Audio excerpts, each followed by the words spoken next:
قربانی کے جانور میں عقیقہ کی شرکت ہو سکتی ہے یا نہیں؟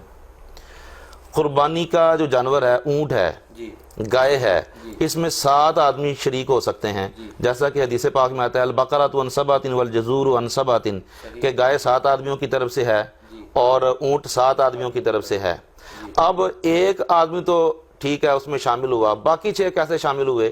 اس لیے کہ جیسے ایک کی نیت قربت کی ہے، عبادت کی ہے، باقی 6 کی نیت بھی عبادت اور قربت کی ہے، تو قربت ایک وجہ اشتراک ہے جس نے ان کو شامل کر دیا، اس کی وجہ سے وہ 7 آدمیوں کی طرف سے ایک جو جانور ہے وہ جائز ہو گیا۔ اسی طرح یہ جو عقیقہ ہے یہ بھی ایک عبادت ہے، یہ بھی ایک قربت ہے۔ اب سوال پیدا ہوگا کہ یہ قربت کیسے ہے؟ تو اس کا جواب یہ ہے کہ یہ قربت ایسے ہے کہ یہ ولادت کے شکریہ کے طور پر کیا جاتا ہے۔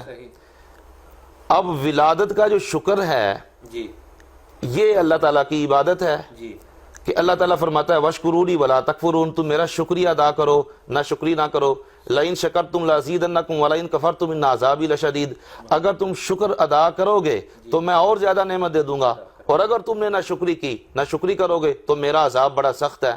5ویں پارے کے آخر میں اللہ فرماتا ہے مَا يَفْعَلُ اللَّهُ بِعَذَابِكُمْ إِن شَكَرْتُمْ وَآمَنْتُمْ، اللہ تمہیں عذاب دے کر کیا کرے گا اگر تم شکر کرو اور ایمان لے آؤ۔ تو یہاں دیکھیں اہمیت کتنی بیان کی جا رہی ہے شکر کی، کہ ایمان کا ذکر بعد میں کیا اللہ تعالیٰ نے اور شکر کا ذکر پہلے کیا ہے۔ تو ایک اور مقام پہ آتا ہے اعملوا آل داود شکرا، اے آل داود تم شکر کرو، وقلیل من عبادی الشکور، میرے بندوں میں شکر کرنے والے تھوڑے ہیں۔ شکر مقصود ہے، شکر مطلوب ہے، شکر عبادت ہے، شکر قربت ہے۔ تو عقیقہ ایک شکر ہے، شکرانے کے طور پہ ہوتا ہے، یہ ایک شکر ہے، تو یہ بھی قربت ہے۔ تو جیسے باقی قربت کی وجہ سے اس میں شامل ہوئے تو یہ بھی قربت کی وجہ سے اس میں شامل ہو سکتا ہے، اس کو شامل کیا جا سکتا ہے۔ اسی طرح فتاوی شامی میں علامہ شامی نے بھی یہ فتویٰ دیا ہے کہ قربانی کے جتنے بھی حصہ دار ہیں، ایک جانور میں جو حصہ دار ہوتے ہیں، ان میں سے اگر کسی کی نیت یہ ہو کہ میں نے عقیقہ کرنا ہے، عقیقہ کی اس نے نیت کر لی، تو یہ اس کی نیت کرنا بالکل جائز ہے۔ صحیح۔ مفتی صاحب عقیقہ میں بڑا جانور اونٹ گائے وغیرہ ذبح کیا جا سکتا ہے یا نہیں؟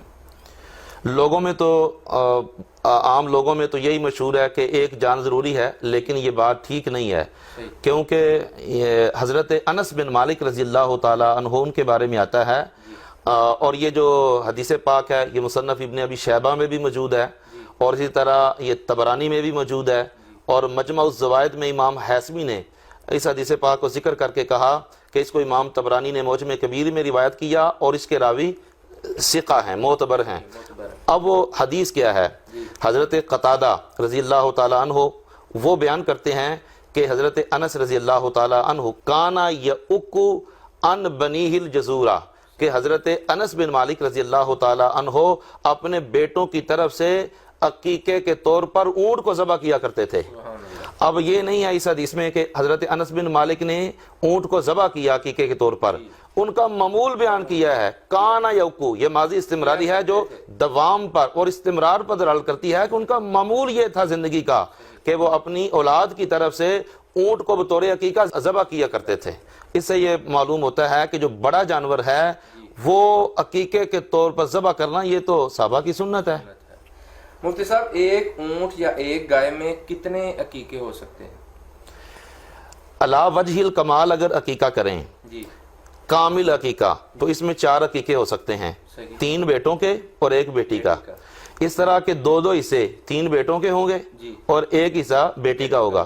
یہ پہلے ہم بیان کر چکے ہیں کہ لڑکے کے لیے 2 بکریاں ہیں اور لڑکی کے لیے 1 بکری ہے۔ اس سے معلوم ہوا کہ اگر کامل عقیقہ کرنا ہے بڑے جانور میں تو ایک لڑکے کے 2 حصے رکھنے پڑیں گے اور لڑکی کا تو 1 ہی ہے، تو 7 پورے ہو جائیں گے۔ یہ علی وجہ الکمال ہے۔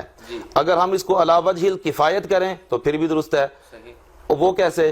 اس کی کیا صورت ہوگی کہ 7 لڑکوں کی طرف سے آپ ایک اونٹ کو ذبح کر سکتے ہیں، یہ کافی ہو جائے گا، کیونکہ حضرت حسن رضی اللہ تعالیٰ عنہ، حضرت امام حسین رضی اللہ تعالیٰ عنہ، ان کی طرف سے آپ صلی اللہ علیہ وسلم نے ایک روایت میں آتا ہے کہ ایک مینڈے کو ذبح کیا۔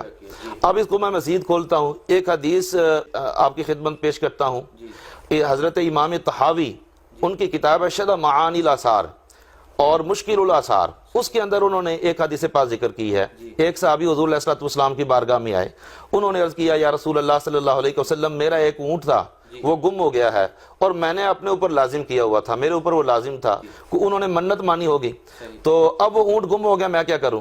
تو آپ صلی اللہ علیہ وآلہ وسلم نے ارشاد فرمایا, یہ قابل غور الفاظ ہیں, آپ نے فرمایا اشتری 7 من الغنم, تم 7 بکریاں خرید لو.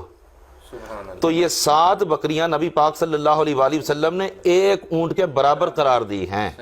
تو اس سے یہ پتہ چلتا ہے کہ اگر علی وجہ الکفایت ہم عقیقہ کریں تو 7 لڑکوں کے کر سکتے ہیں, 7 لڑکیوں کے کر سکتے ہیں, لڑکے اور لڑکیوں کو ملا کر بھی 7 کا عدد پورا کر سکتے ہیں. اور اگر علی وجہ الکمال کریں, افضل و اولا ہونے کے اعتبار سے کریں, تو پھر ہر لڑکے کو 2 حصے دینے پڑیں گے.